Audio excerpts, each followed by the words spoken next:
सोचा नहीं सी वैसे चोरां नूं फड़न दा इन्ने इनाम मिलणगे। मैनू सिर्फ ये सीगा भी मैं हमेशा गलत चीज़ नूं बर्दाश्त नहीं करती और मेरे लिए ये चीज़ सीगी कि मेरे माता जी को फोन खो के लै गए तो मैं तो बच्चों नूं सैल्फ डिफेंस सिखानी है। मैं तो कुड़ियां नूं कहनी हुंदी कि मर्दां दी खेड खेडो तो मर्दां वांगू संसार दे विच विचरो। असीं मतलब कि गलतियां चीज़ां दा नाश करना है। तो जो चोर मेरे घर ही आ गए तो मैनू सीगा भी मैं इन्हां नूं छड्डना नहीं है। तो फिर मैं प्रशासन नूं भी सद्दिया ते पर जिहड़ियां फुटेज सीगियां घर दियां CCTV दियां वो भी अपने गतका ग्रुप दे विच वायरल कीतियां ते उसे दा रिजल्ट मिलिया कि मैनू कुछ बच्चों ने दस्सिया कि दीदी ये लड़के दोबारा हजे सुल्तानपुर च देखे गए हैं क्योंकि 1:15 ते चोरी की वारदात हुई है और मैं 3:30 बजे चोरां नूं फड़ लिया और पहला चंगी तरह उन्हां दा सौदा लाया जी ते उस तो बाद प्रशासन नूं फड़ाया ते मोबाइल भी लिया।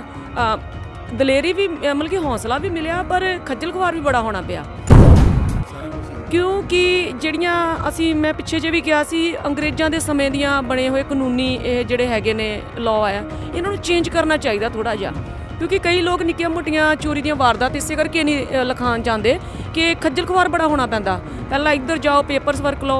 मेरा ओप्पो का फोन सी जी जो पहला मॉडल लॉन्च होया सी मेरा ख्याल 12-13 हज़ार का सिर्फ फोन सी। जज साहब ने वह 20,000 रुपया पाया तो उस तो मैनू जमीन की जोड़े मेरे ही नाल दे सीगे जिन्हां नूं मैं अपना की कहते होंदे आ कि दावेदारी च पेश करना सीगा वो मेरे गवाह उन्होंने विचारिया ने मेरी जिन्हों ने जमानत भरनी सी फोन की उन्होंने अपने जमीन की फर्द लानी पई MC नूं मिल जाना पिया एक गवाह होर लेना पिया। वो किते ना टेंशन भी वध रही सी भी इहो जिहे फोन नूं मैं की करना भी मैनू तो चोर उदों ही ऑफर कहिंदे सी जी बिल्कुल। मैनू चोर ने उस टाइम ही कहा सी कहंदा भैण मैनू माफ कर दे फोन आपदा ले ला मैनू छड्ड दे। मैं कहा नहीं मैं तैनूं छड्डना नहीं क्योंकि उस टाइम ते सीगा भी इहो जिहियां नूं सज़ा मिलनी चाहिए है क्राइम खत्म होने चाहिए। गुरबाणी खंडबाणी देख रही देश विदेश ਦੀਆਂ ਸਾਰੀਆਂ ਸੰਗਤਾਂ ਦਾ ਸੁਖਵੰਤ ਸਿੰਘ ਮੱਖੂ ਵੱਲੋਂ ਸਵਾਗਤ ਹੈ। ਦਰਸ਼ਕੋ ਤੁਸੀਂ ਪਿਛਲੇ ਸਮੇਂ ਦੇ ਅੰਦਰ ਇੱਕ ਵੀਡੀਓ ਦੇਖੀ ਸੀ ਕਿ ਇੱਕ ਭੈਣ ਨੇ ਚੋਰਾਂ ਦਾ ਪਿੱਛਾ ਕੀਤਾ ਤੇ ਉਹਨਾਂ ਚੋਰਾਂ ਨੂੰ ਫੜ ਕੇ ਨਕੇਲ ਪਾਈ ਤੇ ਬਣਦੀ ਸਜ਼ਾ ਉੱਥੇ ਦਿੱਤੀ ਤੇ ਬੜੀ ਉਹਨਾਂ ਦੀ ਸ਼ੋਭਾ ਹੋਈ ਸੀ ਇਸ ਜਗਤ ਅੰਦਰ ਵੀ ਇਹ ਕਿਹੜੀ ਭੈਣ ਹੈ ਵੀ ਜਿਹਨੇ ਬਹਾਦਰੀ ਦਾ ਕੰਮ ਕਰ ਦਿੱਤਾ। ਅੱਜ ਦੀਆਂ ਭੈਣਾਂ ਤਾਂ ਕੀ ਕਰਦੀਆਂ ਜਦੋਂ ਕਿਤੇ ਚੋਰ ਪੈ ਜਾਣ ਤੇ ਡਰ ਕੇ ਤੇ ਅੰਦਰ ਵੜ ਜਾਂਦੀਆਂ ਤੇ कैसी बहादुर भैन है भी जिहड़ी चोरां दे पिछे लग के ते चोरां नूं गिचियों फड़ लैंदी है। वो साडे नाल भैन गुरविंदर कौर जी सीचेवाल उन्हां दे नाल असीं गलबात करदे हां। सब तो पहलां फतेह दी सांझ पाउणे भैन जी वाहिगुरू जी का खालसा वाहिगुरू जी की फतेह जी। भैन जी सब तो पहलां तां इह है भी दुपट्टा तुसीं बहुत सोहना लिया ते गुरमुखी लिखी 35 लिखी है कारण की है भी 35 लिखिया तुसीं दुपट्टा पाया होया कि चॉइस स्पैशल है? नहीं ये ना वैसे क्योंकि मैं हमेशा बच्चों नूं कहनी हुंदी पंजाबी विच बोलो जो भी बोलना। मेरे को कई कॉन्वेंट दे बच्चे भी आंदे आ वो बड़ा तुसीं भी देखिया होना स्कूलों च प्रभाव इंग्लिश दा ज़्यादा ते हिंदी दा आ। पेरेंट्स नूं भी ये नमोशी हुंदी कि साडा बच्चा पंजाबी ना बोले ते बच्चे भी नमोशी महसूस करते पर साडी ये पंजाबी ते सानू फखर होना चाहिए है। ये सब तो उत्तम भाषा आ। ये अनपढ़ ली भी उन्नी उत्तम आ जिन्नी पढ़े लिखे ली उत्तम आ। तो जो मैं मार्केट मैं सोच रही सी कि कुछ मैं इदां दा कढावां मैं टी-शर्ट्स भी कई बारी लैनी हुंदी गुरमुखी दियां ते वो मार्केट च देखा तो मैनूं बड़ा वधिया लगा। मैं क्या मेरे काम दी चीज़ है तो मैं ले ली जी क्योंकि गुरमुखी दा प्रचार हो रहा जी बिल्कुल क्योंकि हुण कईयां बच्चों नूं टैंक इं दा नहीं पता लगता हैगा ते फिर कढ़ के मोहरे रख दिता भी आ वाह वाह ते आईयां वा बिल्कुल। भैन जी जिथे तुसीं गतके दे माहर हो को कोच दिंदे हो बच्चों नूं सिखाउंदे हो दर्शकों भी तुहानूं दसदे हां भी अज पहला अंतरराष्ट्री भाई मरदाना जी कानफ्रेंस हुई है सुल्तानपुर लोधी की धरती के उपर ते साडे भैन जी हुणां नूं एक मैडल दे नाल सन्मानित किया गया। भैन जी गल दे विच मैडल है कि सामभ दिता है? मैं चाहांगा भी किहड़ा मैडल है संगतां ने दर्शन करने हैं दिखा दईए भी आ इन्हां दी फाउंडेशन दा मैडल है जी। उन्होंने जिहड़ी मैं चोरां नूं फड़ के प्रशासन दे हवाले कीता आ ते उस दलेरी वजों मैनूं दिता बहादरी पुरस्कार जी। बिल्कुल जी सोचा नहीं सी वैसे चोरां नूं फड़न दा इन्ने इनाम मिलणगे।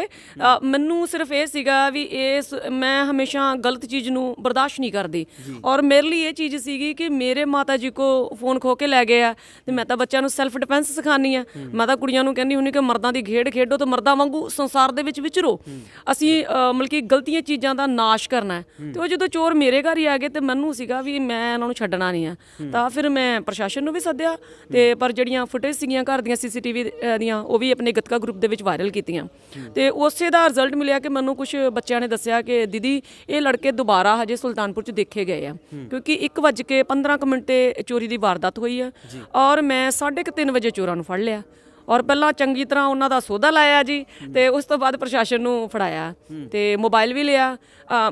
ਦਲੇਰੀ ਵੀ ਮਤਲਬ ਕਿ ਹੌਸਲਾ ਵੀ ਮਿਲਿਆ ਪਰ ਖੱਜਲ ਖਵਾਰ ਵੀ ਬੜਾ ਹੋਣਾ ਪਿਆ ਸਾਰਾ ਕੁਝ ਹੀ ਹੁੰਦਾ, ਕਿਉਂਕਿ ਜਿਹੜੀਆਂ ਮੈਂ ਪਿੱਛੇ ਜੇ ਵੀ ਕਿਹਾ ਸੀ ਅੰਗਰੇਜ਼ਾਂ ਦੇ ਸਮੇਂ ਦੀਆਂ ਬਣੇ ਹੋਏ ਕਾਨੂੰਨੀ ਇਹ ਜਿਹੜੇ ਹੈਗੇ ਨੇ ਲਾਅ ਆ ਇਹਨਾਂ ਨੂੰ ਚੇਂਜ ਕਰਨਾ ਚਾਹੀਦਾ ਥੋੜਾ ਜਿਹਾ, ਕਿਉਂਕਿ ਕਈ ਲੋਕ ਨਿੱਕੀਆਂ ਮੋਟੀਆਂ ਚੋਰੀ ਦੀਆਂ ਵਾਰਦਾਤ ਇਸੇ ਕਰਕੇ ਨਹੀਂ ਲਿਖਾਉਣ ਚਾਹੁੰਦੇ ਕਿ ਖੱਜਲ ਖਵਾਰ ਬੜਾ ਹੋਣਾ ਪੈਂਦਾ। ਪਹਿਲਾਂ ਇੱਧਰ ਜਾਓ ਪੇਪਰਸ ਵਰਕ ਲਓ।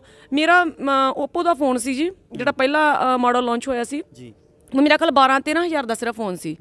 ਜੱਜ ਸਾਹਿਬ ਨੇ ਉਹਦਾ 20,000 ਰੁਪਇਆ ਪਾਇਆ ਤੇ ਉਸ ਤੋਂ ਮੈਨੂੰ ਜ਼ਮੀਨ ਦੀ ਜਿਹੜੇ ਮੇਰੇ ਹੀ ਨਾਲ ਦੇ ਸੀਗੇ ਜਿਨ੍ਹਾਂ ਨੂੰ ਮੈਂ ਆਪਣਾ ਕੀ ਕਹਿੰਦੇ ਹੁੰਦੇ ਆ ਕਿ ਦਾਅਵੇਦਾਰੀ 'ਚ ਪੇਸ਼ ਕਰਨਾ ਸੀਗਾ, ਉਹ ਮੇਰੇ ਗਵਾਹ ਉਹਨਾਂ ਨੇ ਵਿਚਾਰਿਆਂ ਨੇ ਮੇਰੀ ਜਿਨ੍ਹਾਂ ਨੇ ਜ਼ਮਾਨਤ ਭਰਨੀ ਸੀਗੀ ਫੋਨ ਦੀ ਉਹਨਾਂ ਨੂੰ ਆਪਣੀ ਜ਼ਮੀਨ ਦੀ ਫਰਦ ਲਾਉਣੀ ਪਈ, MC ਨੂੰ ਵੀ ਨਾਲ ਜਾਣਾ ਪਿਆ, ਇੱਕ ਗਵਾਹ ਹੋਰ ਲੈਣਾ ਪਿਆ। ਉਹ ਕਿਤੇ ਨਾ ਟੈਨਸ਼ਨ ਵੀ ਵੱਧ ਰਹੀ ਸੀ ਵੀ ਇਹੋ ਜਿਹੇ ਫੋਨ ਨੂੰ ਮੈਂ ਕੀ ਕਰਨਾ, ਵੀ ਮੈਨੂੰ ਤਾਂ ਚੋਰ ਉਦੋਂ ਹੀ ਆਫਰ ਕਹਿੰਦੇ ਸੀ ਜੀ ਬਿਲਕੁਲ। ਮੈਨੂੰ ਚੋਰ ਨੇ ਉਸੇ ਟਾਈਮ ਹੀ ਕਿਹਾ ਸੀ, ਕਹਿੰਦਾ ਭੈਣ ਮੈਨੂੰ ਮਾਫ ਕਰ ਦੇ, ਫੋਨ ਆਪਦਾ ਲੈ ਲਾ, ਮੈਨੂੰ ਛੱਡ ਦੇ। ਮੈਂ ਕਿਹਾ ਨਹੀਂ ਮੈਂ ਤੁਹਾਨੂੰ ਛੱਡਣਾ ਨਹੀਂ, ਕਿਉਂਕਿ ਉਸ ਟਾਈਮ ਤੇ ਸੀਗਾ ਵੀ ਇਹੋ ਜਿਹਿਆਂ ਨੂੰ ਸਜ਼ਾ ਮਿਲਣੀ ਚਾਹੀਦੀ ਹੈ, ਕ੍ਰਾਈਮ ਖਤਮ ਹੋਣੇ ਚਾਹੀਦੇ।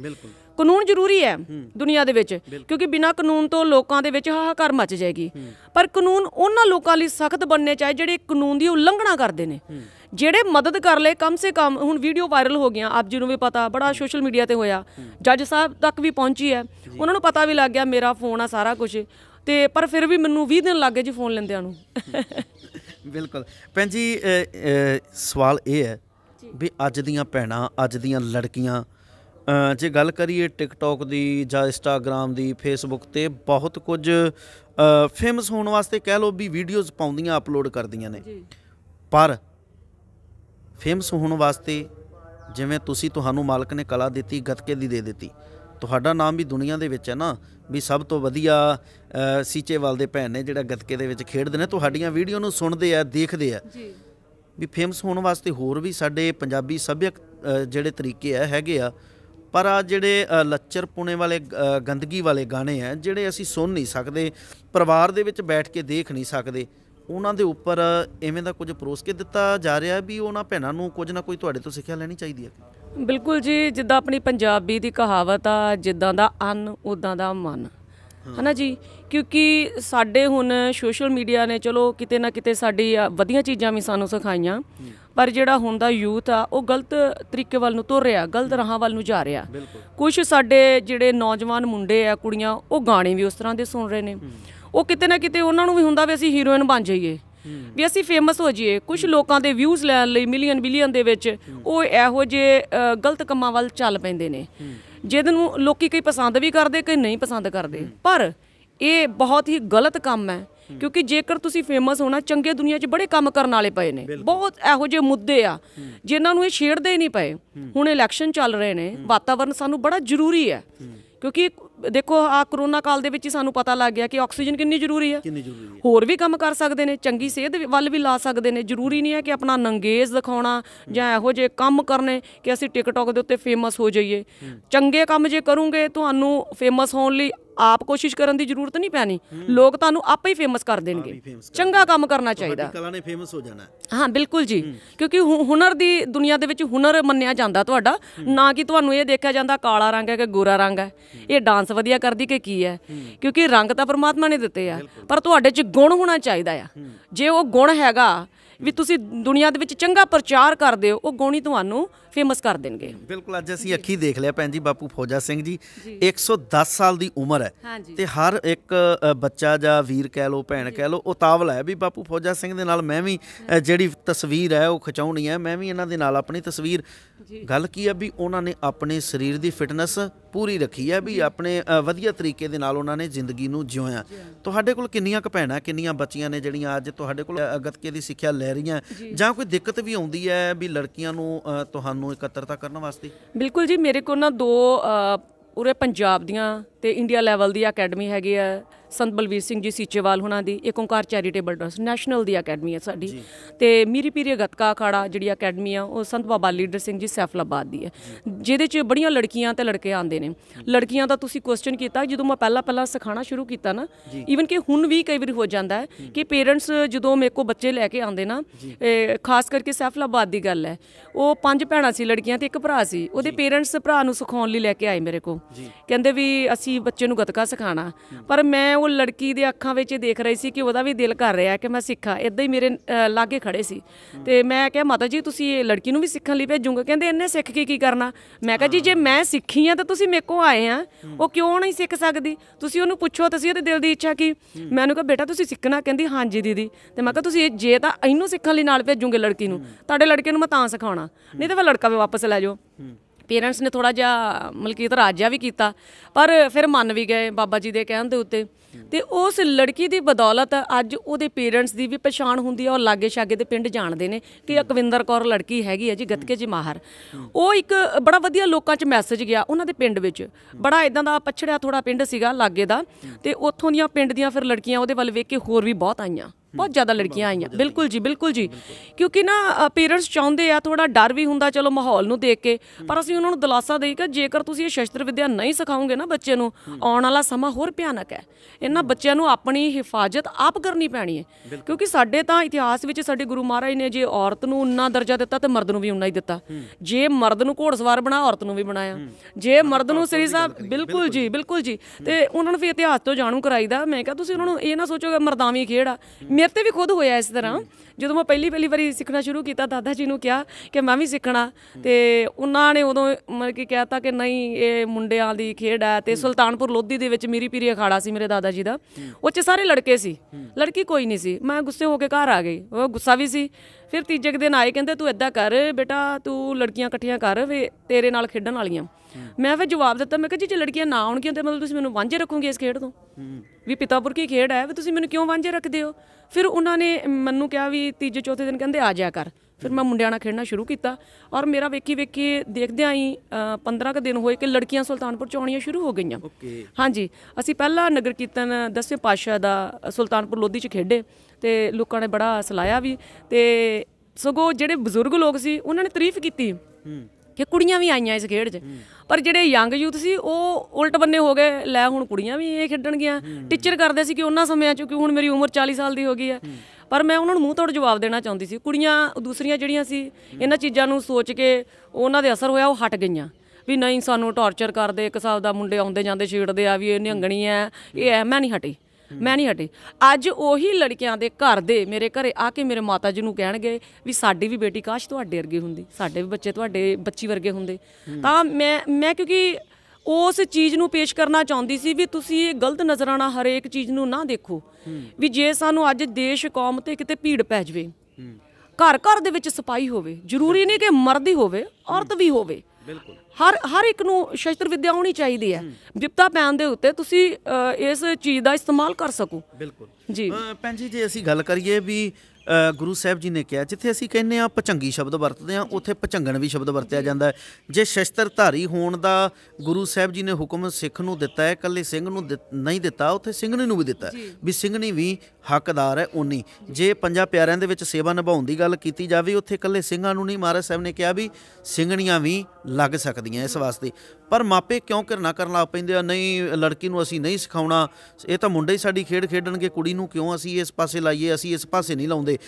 ਗੱਤਕਾ ਖੇਡਦੇ ਆਪਣੇ ਆ ਧੀ ਭੈਣ ਨੂੰ ਨਹੀਂ ਦੇਖ ਸਕਦੇ, ਤੇ ਜੇ ਵੀਡੀਓ ਟਿਕਟੌਕ ਤੇ ਇੰਸਟਾਗ੍ਰਾਮ ਤੇ ਪਾਉਂਦੇ ਨੇ ਤੇ ਉਹ ਖੁਸ਼ੀ ਨਾ ਵੇਂਦੇ। ਬਿਲਕੁਲ ਜੀ, ਤੁਹਾਡਾ ਬੜਾ ਵਧੀਆ ਸਵਾਲ ਹੈ ਕਿ ਇਹ ਉਹਨਾਂ ਪੇਰੈਂਟਸ ਵਾਸਤੇ ਜਵਾਬ ਹੈ ਕਿ ਅੱਜ ਜੇਕਰ ਤੁਸੀਂ ਸਾਬਤ ਸੂਰਤ ਆਪਣੀ ਬੱਚੀ ਨੂੰ ਵੀ ਦੇਖਣਾ ਪਸੰਦ ਨਹੀਂ ਕਰਦੇ, ਕਿ ਤੁਹਾਨੂੰ ਇਹੀ ਪਸੰਦ ਹੈ ਕਿ ਤੁਹਾਡੀ ਬੱਚੀ ਅੱਧੀ ਨੰਗੀ ਹੋ ਕੇ ਟਿਕਟੌਕ ਦੇ ਉੱਤੇ ਲੱਗੇ, ਇਹ ਗਲਤ ਹੈ। ਉਹਨਾਂ ਨੂੰ ਇਹਦੇ ਹੋਰ ਭਿਆਨਕ ਸਿੱਟੇ ਮਿਲਣਗੇ, ਮਿਲਦੇ ਵੀ ਪਏ ਨੇ। ਪਰ ਕਹਿੰਦੇ ਨਾ ਵੀ ਕਈ ਵਾਰੀ ਲੋਕ ਇਹਨਾਂ ਲੱਚਰ ਕੁੜੀਆਂ ਦੇ ਮਗਰ ਲੱਗੇ ਰਹਿੰਦੇ ਨੇ, ਉਹਨਾਂ ਨੂੰ ਸੋਝੀ ਨਹੀਂ ਆਉਂਦੀ, ਪਰ ਫਿਰ ਸਮਾਂ ਨਿਕਲ ਜਾਂਦਾ, ਫਿਰ ਪਛਤਾਉਂਦੇ ਆ। ਉਹ ਹਾਲ ਹੈ ਲੋਕਾਂ ਦਾ। ਪਰ ਹੁਣ ਲੱਗਦਾ ਹੈ ਕਿ ਜਿਸ ਤਰ੍ਹਾਂ ਜਿਹੜੇ ਸਮਿਆਂ 'ਚ ਮੈਂ ਸਿੱਖਿਆ ਸੀ, ਉਦੋਂ ਕਿਤੇ ਕੋਈ ਕੁੜੀ ਸੀ, ਪਰ ਹੁਣ ਬੜੀਆਂ ਲੜਕੀਆਂ ਇੱਧਰ ਨੂੰ ਆ ਰਹੀਆਂ ਨੇ। ਪਰ ਪੇਰੈਂਟਸ ਨੂੰ ਵੀ ਚਾਹੀਦਾ ਹੈ, ਕਿਉਂਕਿ ਪੇਰੈਂਟਸ ਦੀ ਇੱਕ ਸੋਚ ਹੁੰਦੀ ਹੈ, ਧੀ ਜਿਹੜੀ ਹੁੰਦੀ ਹੈ ਘਰ ਦੀ ਪੂਰੀ ਇੱਜ਼ਤ ਹੁੰਦੀ ਹੈ। ਕਿਉਂਕਿ ਜਦੋਂ ਤੁਸੀਂ ਧੀ ਨੂੰ ਕਿਤੇ ਖੇਡਣ ਲਈ ਭੇਜਦੇ ਆ ਨਾ, ਧੀ ਜਦੋਂ ਇੱਕ ਪੈਰ ਬਾਹਰ ਕੱਢਦੀ ਹੈ ਉਹਦੇ ਨਾਲ ਘਰ ਦੀ ਪੂਰੀ ਇੱਜ਼ਤ ਹੁੰਦੀ ਹੈ। ਲੜਕਿਆਂ ਦੀ ਵੀ ਹੈ, ਮੈਂ ਇਹ ਨਹੀਂ ਕਹਿੰਦੀ ਕਿ ਇਕੱਲੀਆਂ ਲੜਕੀਆਂ ਦੀ ਜ਼ਿੰਮੇਵਾਰੀ ਹੈ, ਲੜਕਿਆਂ ਦੀ ਵੀ ਉਨੀ ਜ਼ਿੰਮੇਵਾਰੀ ਹੁੰਦੀ ਹੈ। ਪਰ ਧੀਆਂ ਨੂੰ ਵੀ ਚਾਹੀਦਾ ਕਿ ਜੇਕਰ ਪੇਰੈਂਟਸ ਤੁਹਾਨੂੰ ਕਿਤੇ ਸਿੱਖਿਆ ਦੇਣ ਲਈ ਭੇਜਦੇ ਆ, ਉਹਨਾਂ ਦਾ ਵਿਸ਼ਵਾਸ ਨਹੀਂ ਤੋੜਨਾ ਚਾਹੀਦਾ, ਕਿਉਂਕਿ ਲੜਕੀਆਂ ਦੀ ਵੀ ਕਿਤੇ ਨਾ ਕਿਤੇ ਨਲਾਇਕੀ ਹੁੰਦੀ ਹੈ ਕਿ ਦੱਸਦੀਆਂ ਕਿਤੇ ਜਾਂਦੀਆਂ ਕਿਤੇ। ਅੱਜ ਅਸੀਂ ਦੇਖਦੇ ਹਾਂ ਕਿ ਇੱਥੋਂ ਕਾਲਜ ਤੋਂ ਭੇਜੀ ਦੀਆਂ ਬੱਚੀਆਂ ਜਾਂ ਅਸੀਂ ਯੂਨੀਵਰਸਿਟੀਆਂ 'ਚ ਭੇਜੀ ਦੀਆਂ, ਯੂਨੀਵਰਸਿਟੀਆਂ ਦੇ ਹਾਲ ਦੇਖੋ, ਤੇ ਫਿਰ ਪੇਰੈਂਟਸ ਦੀ ਇਹ ਸੋਚਣੀ ਹੋ ਜਾਂਦੀ ਹੈ ਕਿ ਨਹੀਂ ਬੱਚੀ ਨੂੰ ਇੱਧਰ ਨਾ ਲਾਈਏ, ਸਾਡਾ ਬੱਚਾ ਵਿਗੜ ਜਾਊ। ਪਰ ਸ਼ਸਤਰ ਵਿੱਦਿਆ ਵੱਲ ਜੇਕਰ ਅਸੀਂ ਬੱਚਿਆਂ ਨੂੰ ਲਾ ਦਾਂਗੇ ਨਾ ਸ਼ੁਰੂ ਤੋਂ, ਇਸ ਚੀਜ਼ ਦੀ ਬੱਚਿਆਂ ਵੱਲ ਤੋਰ ਦੇਵਾਂਗੇ ਸਿੱਖੀ ਸਰੂਪ ਵੱਲ, ਤੇ ਬੱਚਾ ਕਦੀ ਨਹੀਂ ਡੋਲ ਸਕਦਾ। ਬਿਲਕੁਲ ਭੈਣ ਜੀ, ਇਹ ਵੀ ਮੈਂ ਚਾਹਾਂਗਾ ਵੀ ਤੁਸੀਂ ਕਲੀਅਰ ਕਰ ਦਿਓ ਵੀ ਗੱਤਕਾ ਖੇਡ ਸਿਰਫ ਖੇਡਣ ਵਾਸਤੇ ਨਹੀਂ ਹੈ। ਗੱਤਕਾ ਖੇਡ ਇੱਕ ਆਪਣੇ ਬਚਾਓ ਵਾਸਤੇ ਹੈ, ਜਿੱਥੇ ਆਪਣੇ ਬਚਾਓ ਵਾਸਤੇ ਆ ਉੱਥੇ ਲੋਕਾਂ ਦੇ ਬਚਾਓ ਵਾਸਤੇ ਵੀ ਹੈ। ਇਹਦੇ ਵਿੱਚ ਇਹਨੂੰ ਖੁੱਲ੍ਹ ਕੇ ਦੇਖੋ ਜੀ, ਸ਼ਸਤਰ ਵਿੱਦਿਆ ਤਾਂ ਸ਼ੁਰੂ ਤੋਂ ਹੀ ਗੁਰੂ ਮਹਾਰਾਜ ਨੇ ਗਊ ਗਰੀਬ ਦੀ ਰੱਖਿਆ ਵਾਸਤੇ ਦਿੱਤੀ ਸੀ, ਇਹ ਕਿਸੇ ਨੂੰ ਡਰਾਉਣ ਵਾਸਤੇ ਨਹੀਂ ਹੈ। ਪਰ ਜਦੋਂ ਜ਼ਰੂਰਤ ਪੈ ਜਾਏ ਦੇਸ਼ ਕੌਮ ਤੇ ਆਪਣੇ ਧਰਮ ਤੇ ਕਿਸੇ ਤੇ ਵੀ ਗਊ ਗਰੀਬ ਤੇ, ਉਦੋਂ ਇਸਤੇਮਾਲ ਕਰਨਾ ਬੜਾ ਜ਼ਰੂਰੀ ਹੈ, ਕਿਉਂਕਿ ਇਹ ਦਿੱਤਾ ਹੀ ਮਹਾਰਾਜ ਨੇ ਇਸੇ ਕਰਕੇ ਆ। ਜਦੋਂ ਵੀ ਹੱਥ 'ਚ ਹੈ ਤੁਸੀਂ ਇਹਦਾ ਇਸਤੇਮਾਲ ਕਰ ਲਓ। ਪਿੱਛੇ ਜੇ ਹੁਣ ਘਟਨਾ ਹੋਈ ਸੀਗੀ ਸਾਡੇ ਸੁਲਤਾਨਪੁਰ ਲੋਧੀ, ਜਦੋਂ ਵੀਡੀਓ ਵਾਇਰਲ ਹੋਈ ਸੀਗੀ, ਤੇ ਭਾਵੇਂ ਮੇਰੇ ਹੱਥ ਵਿੱਚ ਕੁਝ ਨਹੀਂ ਸੀ ਉਸ ਟਾਈਮ, ਪਰ ਇਸ ਸ਼ਸਤਰ ਵਿੱਦਿਆ ਦੀ ਬਦੌਲਤ ਮਤਲਬ ਕਿ ਦਲੇਰੀ ਆ ਜਾਂਦੀ ਹੈ, ਬੰਦੇ ਨੂੰ ਹਿੰਮਤ ਆ ਜਾਂਦੀ ਹੈ। ਮਰਦਾਂ ਵੀ ਖੇਡਦਿਆਂ ਦੀ, ਤਾਂ ਮੈਂ ਉਹਨਾਂ ਨੂੰ ਨਿਰਸੰਕੋਚ ਉਹਨਾਂ ਨੂੰ ਫੜ ਕੇ ਧੂ ਕੇ ਥੱਲੇ ਲਾ ਲਿਆ ਸੀਗਾ, ਤੇ ਉਹਦੇ ਰਿਜ਼ਲਟ ਆਪ ਜੀ ਸਭ ਨੂੰ ਪਤਾ ਹੀ ਹੈ। ਮੈਂ ਬੜਾ ਬੱਚੀਆਂ ਨੂੰ ਇਹ ਕਹਿੰਦੀ ਹੁੰਦੀ ਹਾਂ ਕਿ ਤੁਸੀਂ ਸਾਰੇ ਬੱਚੇ ਇੱਧਰਲੇ ਬੰਨੇ ਆਓ, ਡਰੋ ਨਾ, ਕਿਉਂਕਿ ਲੋਕ ਬੜੇ ਚੰਗੇ ਵੀ ਹੈਗੇ ਨੇ ਜਿਹੜੇ ਤੁਹਾਡਾ ਸਾਥ ਦੇਣ ਲਈ ਖੜੇ। ਮੈਂ ਉਸ ਟਾਈਮ ਇਕੱਲੀ ਸੀ, ਆਸ-ਪਾਸ ਦੇ ਲੋਕ ਆ ਗਏ ਜਦੋਂ ਮੈਂ ਖਿੱਚ ਕੇ ਥੱਲੇ ਲਾ ਲਿਆ ਉਹਨਾਂ ਨੂੰ। ਹਿੰਮਤ ਚਾਹੀਦੀ ਹੈ, ਪਰ ਇਹ ਵੀ ਗੱਲ ਹੈ ਕਿ ਤੁਸੀਂ ਵੀ ਸਹੀ ਚਾਹੀਦੇ ਆ। ਤੁਹਾਡਾ ਲੋਕ ਤਾਂ ਸਾਥ ਦੇਣਗੇ ਅਗਰ ਤੁਸੀਂ ਸਹੀ ਆ, ਜੇਕਰ ਤੁਸੀਂ ਗਲਤ ਹੋ ਲੋਕ ਤੁਹਾਡਾ ਸਾਥ ਨਹੀਂ ਦੇਣਗੇ। ਗਲਤ ਚੀਜ਼ ਦੀ ਵਿਰੋਧਤਾ ਜ਼ਰੂਰ ਕਰਨੀ ਚਾਹੀਦੀ ਹੈ, ਸਭ ਦੇ ਸਾਹਮਣੇ ਕਰਨੀ ਚਾਹੀਦੀ ਹੈ, ਬਰਦਾਸ਼ਤ ਨਹੀਂ ਕਰਨਾ ਚਾਹੀਦਾ ਗਲਤ ਚੀਜ਼ ਨੂੰ। ਬਿਲਕੁਲ ਜੀ, ਦਿਲ ਦੀਆਂ ਗਹਿਰਾਈਆਂ ਤੋਂ ਭੈਣ ਜੀ ਤੁਹਾਡਾ ਧੰਨਵਾਦ। ਦਰਸ਼ਕੋ, ਤੁਸੀਂ ਵੀਡੀਓ ਦੇ ਵਿੱਚ ਸਭ ਕੁਝ ਦੇਖ ਵੀ ਲਿਆ, ਪਰ ਭੈਣ ਜੀ ਹੁਣਾਂ ਨੇ ਖੁੱਲ੍ਹ ਕੇ ਬੜੇ ਸੋਹਣੇ ਨਵੇਕਲੇ ਢੰਗ ਦੇ ਨਾਲ ਦੱਸਿਆ ਵੀ ਕਿਸ ਤਰੀਕੇ ਦੇ ਨਾਲ ਸਾਡੀ ਸਿੱਖੀ ਹੋਈ ਗੱਤਕਾ ਖੇਡ ਸਾਡੀ ਰੱਖਿਆ ਕਰਦੀ ਆ, ਅਸੀਂ ਕਿਵੇਂ ਬਚ ਸਕਦੇ ਹਾਂ। ਇਕੱਲੀ ਰੱਖਿਆ ਨਹੀਂ ਕਰਦੀ, ਸਾਡੇ ਅੰਦਰ ਦਲੇਰੀ ਆ ਜਾਂਦੀ ਹੈ। ਜਦੋਂ ਸਾਡੇ ਅੰਦਰ ਹਿੰਮਤ ਆ ਜਾਂਦੀ ਹੈ ਤੇ ਫਿਰ ਅਸੀਂ ਕਿਵੇਂ ਕਿਸੇ ਦੇ ਥੱਲੇ ਅਸੀਂ ਲੰਘ ਸਕਾਂਗੇ। ਇਸ ਵਾਸਤੇ ਵੀ ਸਦਾ ਵਾਸਤੇ ਸਾਡੇ 'ਚ ਹਿੰਮਤ ਆ ਜਾਂਦੀ ਹੈ। ਇਸ ਵਾਸਤੇ ਮੈਂ ਬੇਨਤੀ ਕਰਾਂਗਾ ਵੀ ਜਿੰਨੇ ਸਾਡੇ ਧਾਰਮਿਕ ਨਾਮ ਦੇ ਉੱਪਰ, ਧਰਮ ਦੇ ਨਾਮ ਦੇ ਉੱਪਰ ਸਕੂਲ ਬਣੇ ਹੈ, ਉੱਥੇ ਬੱਚੇ ਨੇ, ਭੈਣਾਂ ਨੇ, ਵੀਰ ਨੇ, ਬੱਚੇ ਆ ਜਿੰਨੇ ਵੀ ਉੱਥੇ ਪੜ੍ਹਨ ਵਾਸਤੇ ਜਾਂਦੇ ਆ, ਉੱਥੇ ਇਹ ਵੀ ਸਿਖਲਾਈ ਜ਼ਰੂਰ ਦਿੱਤੀ ਜਾਵੇ ਗੱਤਕੇ ਦੀ, ਇਸ ਵਾਸਤੇ ਵੀ ਆਪਣੀ ਰੱਖਿਆ ਅਸੀਂ ਆਪ ਕਰ ਸਕਦੇ ਹਾਂ। ਹੋਰ ਸਕੂਲਾਂ ਨੂੰ ਛੱਡੋ, ਕਨਵੈਂਟ ਸਕੂਲ ਜਿਹੜੇ ਨੇ ਜਾਂ ਕੋਈ ਹੋਰ ਇੰਗਲਿਸ਼ ਮੀਡੀਅਮ ਸਕੂਲ ਨੇ ਉਹਨਾਂ ਨੂੰ ਛੱਡੋ, ਪਰ ਜਿਹੜੇ ਧਰਮ ਦੇ ਨਾਮ 'ਤੇ ਸਕੂਲ ਅੱਜ ਬਣੇ ਹੋਏ ਆ, ਬਹੁਤ ਮੋਟਾ ਪੈਸਾ ਵੀ ਵਸੂਲ ਰਹੇ ਆ, ਪਰ ਉੱਥੇ ਇਹ ਜਿਹੜੀ ਗੱਤਕੇ ਦੀ ਸਿੱਖਿਆ ਨਹੀਂ ਦਿੱਤੀ ਜਾਂਦੀ। ਇਹ ਬੇਨਤੀ ਕਰਾਂਗੇ ਵੀ ਇਹ ਸਿੱਖਿਆ ਜਿਹੜੀ ਗੱਤਕੇ ਦੀ ਹੈ ਆਪਣੀ ਰਾਖੀ ਆਪ ਕਰਨ ਵਾਸਤੇ ਵੀ ਸਾਨੂੰ ਇਹ ਸਕੂਲਾਂ ਦੇ ਵਿੱਚ ਇੱਕ ਟੀਚਰ ਰੱਖਣਾ ਚਾਹੀਦਾ, ਤਾਂ ਕਿ ਸਾਡੇ ਬੱਚੇ ਗੱਤਕੇ ਦੀ ਸਿੱਖਿਆ ਲੈ ਸਕਣ, ਆਪਣੀ ਆਪ ਤਾਂ ਰੱਖਿਆ ਕਰਨਗੇ, ਸਾਡੇ ਖੁਦ ਦੀ ਵੀ ਰੱਖਿਆ ਕਰ ਸਕਣ। ਜੇ ਐਸੇ ਸਕੂਲ ਦੇ ਵਿੱਚੋਂ ਕੋਈ ਐਸਾ ਬੱਚਾ ਨਾਮ ਨਾ ਖੱਟ ਜਾਂਦਾ ਹੈ ਤੇ ਉਹ ਬੱਚੇ ਦੀ ਜਿੱਥੇ ਚੜ੍ਹਦੀ ਕਲਾ ਹੋਣੀ ਹੈ, ਬੱਚੇ ਦਾ ਨਾਮ ਨਾ ਹੋਣਾ ਹੈ, ਤੇ ਉੱਥੇ ਉਸ ਸਕੂਲ ਦਾ ਨਾਮਨਾ ਵੀ ਜ਼ਰੂਰ ਬਣਨਾ ਹੈ। ਇਸ ਵਾਸਤੇ ਮੈਂ ਬੇਨਤੀ ਕਰਾਂਗਾ ਬਾਰ-ਬਾਰ ਵੀ ਸਕੂਲਾਂ ਦੇ ਵਿੱਚ ਇਹੋ ਜਿਹੇ ਜਿਹੜੇ ਟੀਚਰ ਨੇ, ਗੱਤਕੇ ਦੇ ਮਾਹਰ ਨੇ, ਜਿਹੜੇ ਕੋਚ ਨੇ, ਉਹ ਜ਼ਰੂਰ ਰੱਖੇ ਜਾਣ, ਤਾਂ ਕਿ ਬੱਚੇ ਧਰਮ ਦੇ ਨਾਲ ਵੀ ਜੁੜੇ ਰਹਿਣ ਤੇ ਇਹ ਵਿੱਦਿਆ ਵੀ ਗੱਤਕੇ ਦੀ ਹਾਸਲ ਕਰ ਸਕਣ ਤੇ ਬੁਲੰਦੀਆਂ ਦੇ ਵਿੱਚ ਵੀ ਉਹ ਪਹੁੰਚ ਸਕਣ। ਦਿਲ ਦੀਆਂ ਗਹਿਰਾਈਆਂ ਤੋਂ ਸਾਰੀਆਂ ਸੰਗਤਾਂ ਦਾ ਧੰਨਵਾਦ। ਵਾਹਿਗੁਰੂ ਜੀ ਕਾ ਖਾਲਸਾ, ਵਾਹਿਗੁਰੂ ਜੀ ਕੀ ਫਤਿਹ।